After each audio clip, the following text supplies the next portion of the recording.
कि भरत बेनीवाल पे जो जिन लोगों ने विश्वास किया है आपके भाई पे, उस विश्वास पे मैं हमेशा से खरा उतरा हूँ। बिना कहे जो काम करने चाहिए थे वो मैंने मेरी जिम्मेदारी से किए, क्योंकि ये मेरी जन्मभूमि है।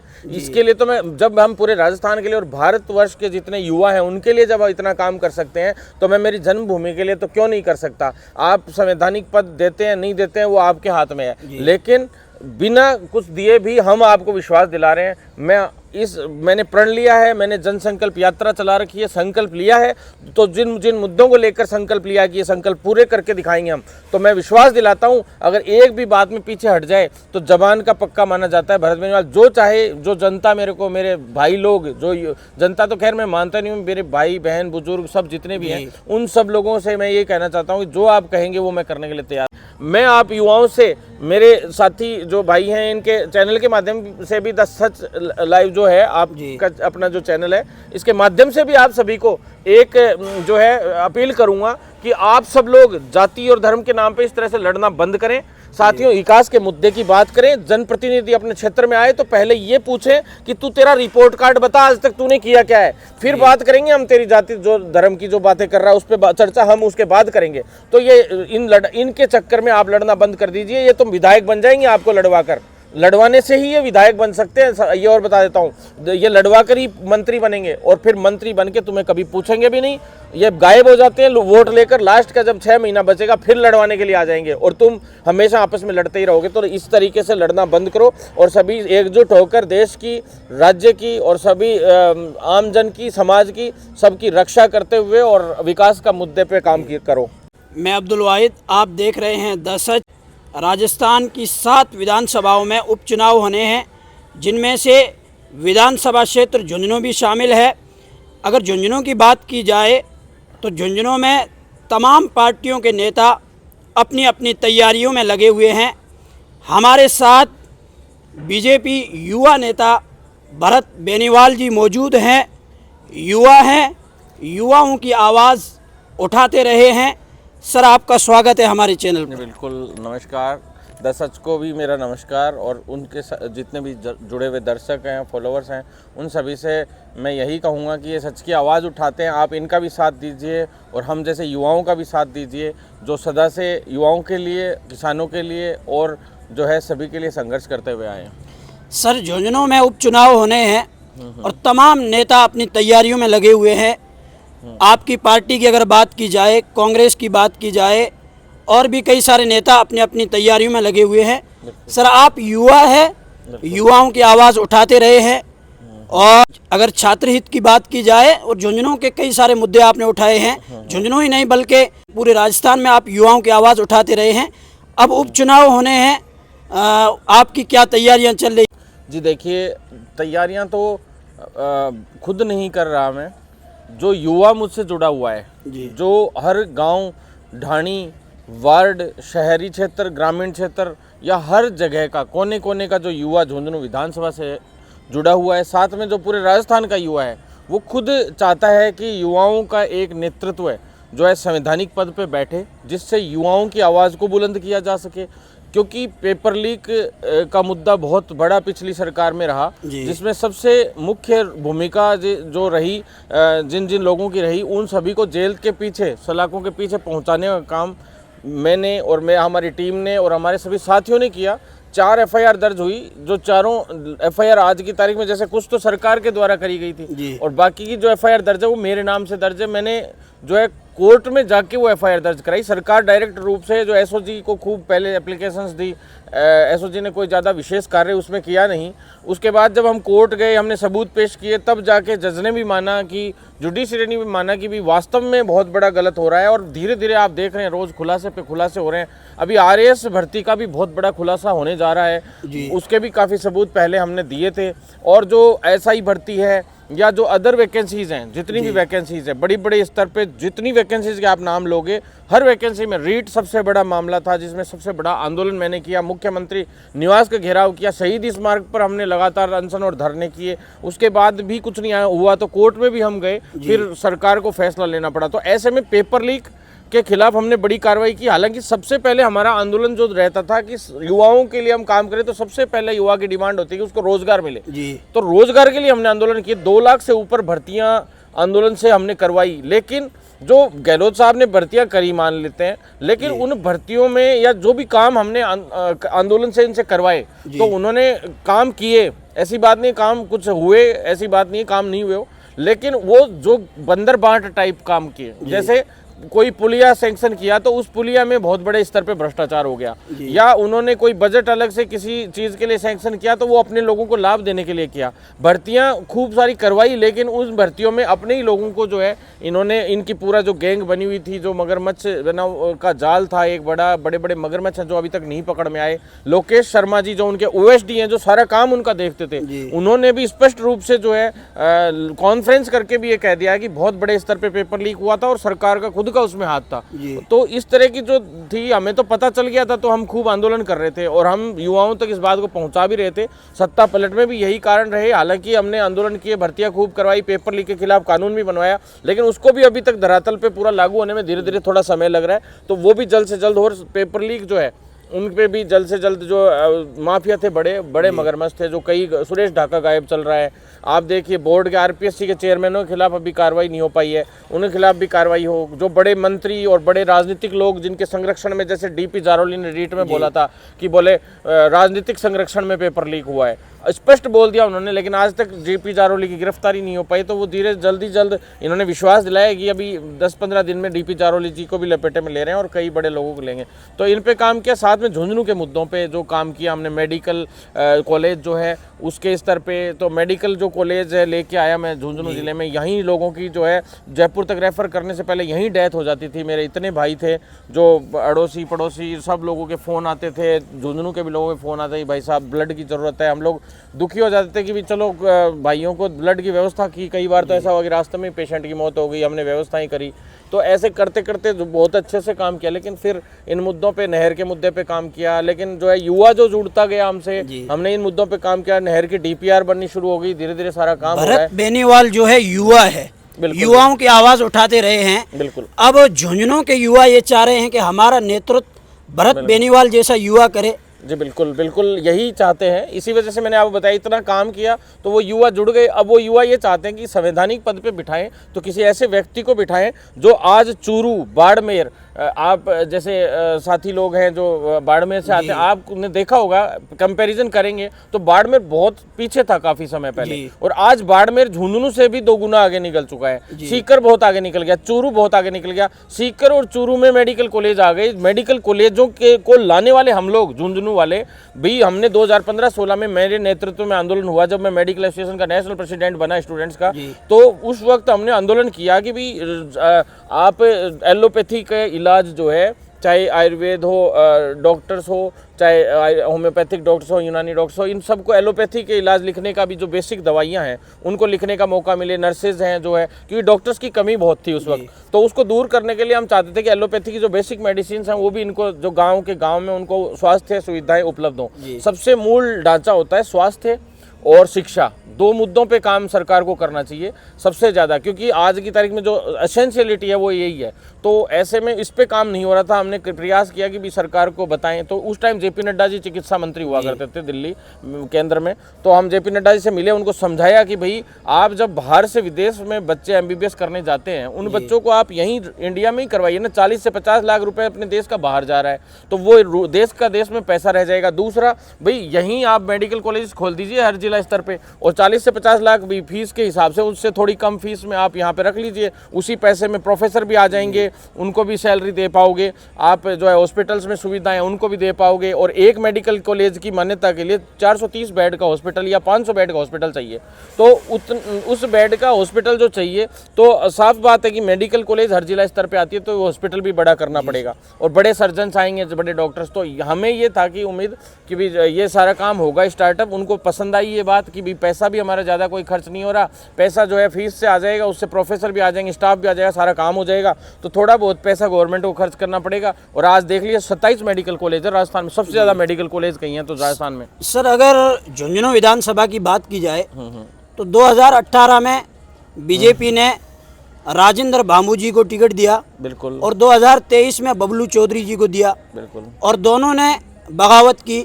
आपको क्या लगता है कि एक पार्टी के 2-2 उम्मीदवार, पार्टी के उम्मीदवार बगावत करते हैं, तो इस वजह से हार का सामना करना पड़ता है। अब उपचुनाव होने झुंझुनू विधानसभा में, बिल्कुल। और भरत बेनीवाल युवा है, युवाओं का नेतृत्व करेंगे, और युवा भी ये चाहते हैं कि हमें भरत बेनीवाल जैसा नेतृत्व मिले।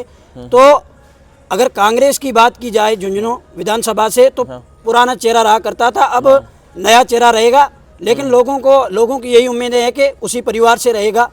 अब भरत बेनीवाल के सामने अगर भरत बेनीवाल के ऊपर अगर अपनी पार्टी यानी बीजेपी विश्वास जताती है, तो युवा भाई युवा सामने रहेंगे, तो कैसा मुकाबला रहेगा सर? जी, मुकाबला तो होगा ही नहीं है, मान लीजिए, क्योंकि हमने काम किया है, युवाओं के लिए काम किया है, किसान वर्ग के लिए भी काम किया है, नहर के मुद्दे पे भी हमने काम किया है। आज आप मेरे होर्डिंग्स देखेंगे ना, पूरे झुंझुनू डिस्ट्रिक्ट में आपने देखे भी होंगे, पहला ऐसा शख्स होगा जिसने मुद्दों के होर्डिंग्स लगा रखे हैं कि भी पहला मुद्दा नहर का सोल्यूशन मुझे चाहिए, पानी का हम संकल्प लेते हैं। मैंने विश्वास दिलाया लोगों को, युवाओं को, कि भी हमने पहले जो कामों का बेड़ा उठाया, मेडिकल कॉलेज हम लेकर आए तो लेकर आए। हमने देरवाड़ा ट्रीटमेंट प्लांट से आंदोलन शुरू किया था, ट्रीटमेंट प्लांट हमारे यहाँ दे दिया गया था, यानी सीकर और चूरू की मेडिकल कॉलेजों का कचरा यहाँ डिस्पोज करने के लिए प्लांट लगा रहे थे। तब मैंने प्रण लिया था 2017-18 में कि भाई हमें तो कचरा दे रहे हैं मेडिकल कॉलेजों का, और मेडिकल कॉलेज दूसरे सभी जिलों को, तो पहले तो मैं मेडिकल कॉलेज लेके आऊँगा। हम लेकर आए, हम अपनी बात पे कायम रहे। बड़ा आंदोलन था वो, राजस्थान झुंझुनू जिले का आज तक का सबसे बड़ा आंदोलन वही हुआ था।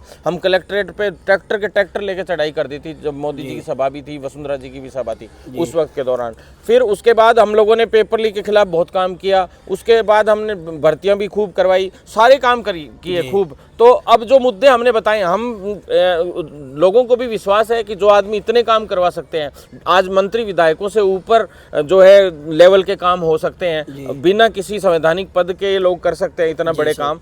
तो हम जो युवा है उसको पता है कि भी इनको संवैधानिक पद पे बिठाएंगे तो बहुत आगे ये लोग लेकर जाएंगे झुंझुनू को, और झुंझुनू के परिवर्तन का समय भी आ चुका है। बीजेपी अगर भरत बेनीवाल पर विश्वास जताती है, तो अपन झुंझुनू विधानसभा की अगर बात करें, तो झुंझुनू विधानसभा में भरत बेनीवाल के जो किन मुद्दों को लेकर चुनाव मैदान में उतरेंगे?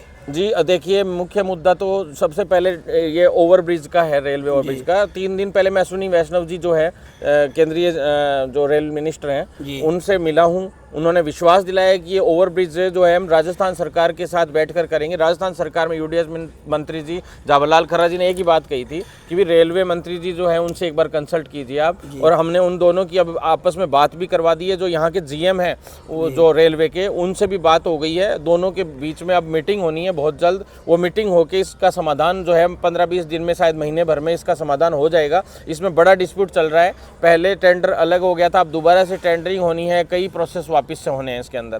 तो 60-40 के हिसाब से रेशो से पैसा आना था इस ब्रिज का, तो वो रेलवे ओवर ब्रिज का, तो वो 60% केंद्र सरकार देती है, 40% राज्य सरकार, तो इसके हिसाब से पैसा आना था। तो उसमें भी अभी डिस्प्यूट हो रहा था, जो क्योंकि ये शहरी क्षेत्र में आ जाता, तो उसके अकॉर्डिंग जो है शहरी विकास मंत्री यानी कि यूडीएस मंत्री जो है, जो जावरलाल खर्रा जी, वो जो है इसमें पैसा करेंगे, साथ में रेलवे मिनिस्ट्री से पैसा आएगा। दूसरा मुद्दा हमारा रहेगा मुख्य रूप से जो है पानी भराव का, जो रहता है हमेशा से। ये पानी भराव के मुद्दे दे देते हैं, ये एप्लीकेशन भी दे देते हैं कलेक्टर साहब से, आगे आज तक किसी ने एप्लीकेशन नहीं दी इन मुद्दों को लेके। हम सीधा केंद्रीय मंत्रालय और राज्य सरकार के मंत्रियों और सीएम तक जाते हैं और हमेशा हर मुद्दे का सॉल्यूशन कराते हैं। और उन मंत्री और सरकार भी हमारे काम इसलिए करते हैं कि इनको पता है कि इनका काम नहीं किया तो ये आगे चल के कुछ भी कर सकते हैं। ये बहुत हावी हो रहे हैं हम हमेशा से, आंदोलन लेवल पे भी और सब लेवल पे। झुंझुनू में हम रिपोर्टिंग कर रहे हैं, लोगों के बीच में जा रहे हैं, तो ये पता चल रहा है कि झुंझुनू में पानी और बिजली की ये बहुत बड़ी समस्या है।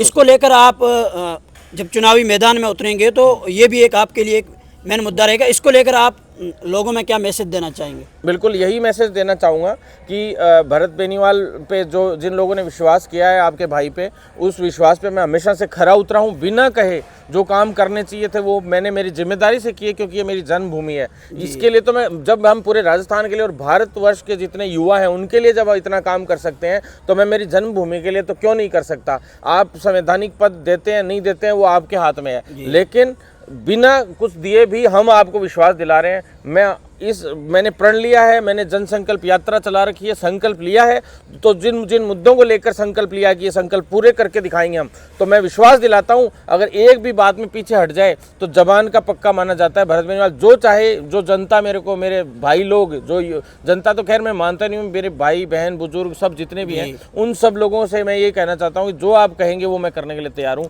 और मैं विश्वास दिलाता हूँ इस बात को, सारे काम हम करवा कर लाएंगे जो मुद्दे हैं। जी सर, अगर बीजेपी आप पर विश्वास जताती है तो अगर आपकी ही पार्टी के, जैसे पिछले 2 चुनाव की बात की जाए तो आपकी ही पार्टी के उम्मीदवारों ने बगावत की है, अगर भरत बेनीवाल पर बीजेपी विश्वास जताती है, भरत बेनीवाल की पार्टी के ही अपने ही साथी अगर बगावत करते हैं तो भरत बेनीवाल फिर क्या करेंगे? जी देखिए, बगावत की तो इस बार सिचुएशन आने वाली है नहीं। वैसे ये बातें तो खैर अभी एक तरीके से परसेप्शन है, लोगों के दिमाग में परसेप्शन बना हुआ है कि भाई ये सीट में इस बार वो फिर जैसे हमेशा बागी खड़े होते हैं वैसे बागी खड़े हो जाएंगे, या कुछ और हो सकता है। कोई अंदरूनी कोई गिना चुना कोई गड़बड़ करता है हर पार्टी में, चाहे कांग्रेस हो चाहे बीजेपी हो, कोई भी पार्टियाँ हो। कुछ लोगों को होता है कि ये इस बार हार जाए तो अगली बार मुझे मौका मिल जाए, वो इस तरह के होते हैं। लेकिन लीडर अगर मजबूत होगा, फेस मजबूत होगा सामने, ऑटोमेटिक लोग अट्रैक्ट होते हैं और सभी लोग साथ भी देना चाहते हैं। हर बार क्या है, जो जैसे जो व्यक्ति कई बार क्या है हावी रहता है, अच्छे से तैयारी किसी की हो गई और दूसरे को टिकट मिल गया तो दिक्कतें आ जाती हैं, या फिर आपस में जो है मनमुटाव रहता है। तो इस तरह की जो सिचुएशंस है, अभी उपचुनाव है और केंद्र में भी सरकार भाजपा की है और राजस्थान में भी भाजपा की सरकार है, तो जनता को भी ये पता है कि हमारा काम किस तरह से होना है। वो इस चीज़ को इस बार दरकिनार करेंगे कि भाई इस तरह की जो मनमुटाव वाली बात है वो आप अपने घर जाके करो। भाई जनता हमें इस बार जो है पार्टी को देखते हुए वोटिंग करेगी, क्योंकि उनको विकास चाहिए। झुंझुनू विकास में बहुत पिछड़ चुका है और ये हमारे पास सही मौका आया है। और मैंने ही एक अभियान चलाया था आज से 2 महीने पहले कि भाई मैंने विकास कार्यों के बोर्ड लगा दिए, तो जो भी मंत्री यहाँ से गुजरे, जो भी यहाँ से जनप्रतिनिधि बीजेपी का यहाँ से गुजरे, उसकी नज़रों में ये मुद्दे जाने चाहिए। मैंने सिर्फ बैनर जिंदगी में पहली बार इसीलिए लगाए, नहीं तो मैं नहीं लगाता, लोग लगाते हैं। कोई कहता है जन्माष्टमी की हार्दिक शुभकामनाएं, कोई कहता है दीपावली की हार्दिक शुभकामनाएं, कोई कह रहा है ईद की शुभकामनाएं। अरे भाई जी, थे ईद बनाओगा जदी मारी ईद बनेगी के, थे मारी दिवाली बनाओगा जदी दिवाली बनेगी के, थे मारी जन्माष्टमी बनाओगा जदी जन्माष्टमी बनाई के। मैं मारो कमावांगा, मेहनत करांगा, सब लोगों में एक दूसरे में प्यार हूँ रहूँगा समाज में, जद मारी दिवाली बनेगी, जद मारी ईद बनेगी, जद मारी जन्माष्टमी बनेगी। बैनर पोस्टर लगाना है तो विकास कार्य का बनाओ ना, लगाओ कि मेरे झुंझुनू में जिस प्रत्याशी को वोट चाहिए, ये मुद्दे हैं, इन मुद्दों पे जो आदमी मेरे लिए साथ देगा, विकास का कार्य करेगा, भाई ये मुद्दे हैं। और जनप्रतिनिधि जी हाथ जोड़ के यूं फोटो लगाते हैं। अरे बेनीवाल जी का ये कहना है कि ऊपरली फॉर्मेलिटी मत करो, जनता के बीच में जाकर जनता के मुद्दों को उठाओ। बैनर लगा लेते हैं और दावेदारी ठोक देते हैं, ऐसे नहीं होता है भैया। जनता समझदार हो गई है, सब लोगों को समझ है कि कौन व्यक्ति सही है, कौन गलत है, कौन कितना काम कर सकता है। सर, अगर कांग्रेस की बात की जाए तो कांग्रेस उन्हीं लोगों को रटे रटाए टिकट देती है हमेशा। अगर आपकी पार्टी की बात की जाए तो हर बार हर जगह हर युवा को, हर उम्मीदवार को जो पार्टी में काम करता है उसको मौका दिया जाता है। बिल्कुल। अगर आपकी पार्टी आप पर विश्वास जताती है और राज्य में भी आपकी सरकार है, केंद्र में भी है, तो सर इसलिए लोगों की उम्मीदें आप पे इस वजह से टिकी हुई है। इसको लेकर आप क्या कहना चाहेंगे? देखिए, जो पार्टी विश्वास जताएगी बढ़िया बात है, और फिर भी जो मेरे से जितना बन पाएगा, मैं मेरे झुंझुनू के लिए काम करने आया हूँ।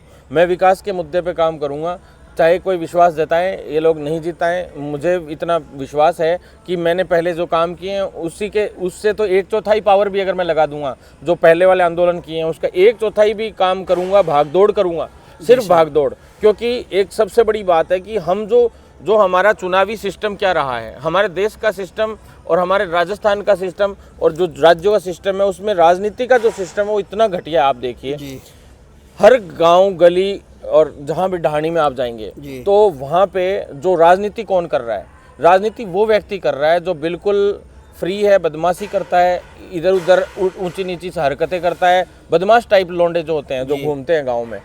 सभी नहीं कहता मैं, 50 से 60%, 70% ऐसे लौंडे होते हैं या बदमाश होते हैं जो नेताओं के चक्कर लगाएंगे। एक गाड़ी, ब्लैक गाड़ी ले ली, आगे पीछे घुमा रहे हैं, वाइट गाड़ी ले ली, आगे पीछे घुमा रहे हैं, बड़ी बड़ी एसयूवीज ले लेते हैं और उन नेताओं के जो है पीछे पीछे डोलते रहते हैं। फिर आने वाले वक्त में वही नेता उनको संरक्षण देते हैं। अब गांव में, पंचायत में कहीं बदमाशी होगी तो उनमें उनका रोल रहता है, फिर नेताजी पक्ष ले लेते हैं ऊपर से उनका, फिर धीरे धीरे उन्हीं को वो सरपंच बना लाते हैं, पार्षद बना लेते हैं, इसी तरह के।